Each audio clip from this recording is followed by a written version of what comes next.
உள்ள மாநகராட்சி பள்ளிகளை நவீன முறையில் தரம் உயர்த்துவது மற்றும் பள்ளிகளுக்கு தேவையான அத்தியாவசிய பணிகள் குறித்த ஆலோசனைக் கூட்டம் கோவை மாநகராட்சி கல்விக்குழு சார்பாக நடைபெற்றது.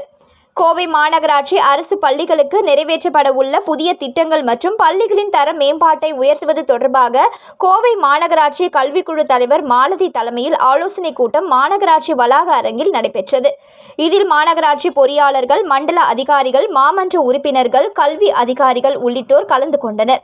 இதில் மாநகராட்சி அனைத்து பள்ளிகளும் குடிநீர் சுத்திகரிப்பு இயந்திரம் பொருத்த ஏற்கனவே நடந்த குழு கூட்டத்தில் ஆணையர் அறிவுறுத்திய நிலையில் தற்போது மாணாக்கர்களின் நலன் கருதி உடனடியாக செயல்படுத்தவும், அனைத்து பள்ளிகளும் கண்காணிப்பு கேமரா பொருத்த நடவடிக்கை எடுக்கவும் கோரிக்கை விடப்பட்டது.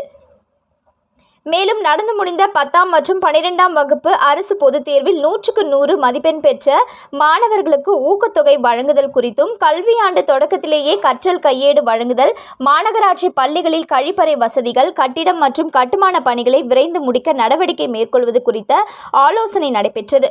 மேலும் பல்வேறு பள்ளிகளில் மைதானத்தை சீரமைப்பது, சேதமடைந்த சுற்றுச்சுவர்களை சரிபார்ப்பது, உயர்நிலை, மேல்நிலை பள்ளிகளில் ஸ்மார்ட் வகுப்பறைகள் அமைப்பது என பல்வேறு பணிகள் நடைபெறாமல் இருப்பதை சுட்டிக்காட்டிய கல்வி குழுவினர் உடனடியாக இந்த பணிகளை செயல்படுத்த முன்வர வேண்டும் என கூறினார்.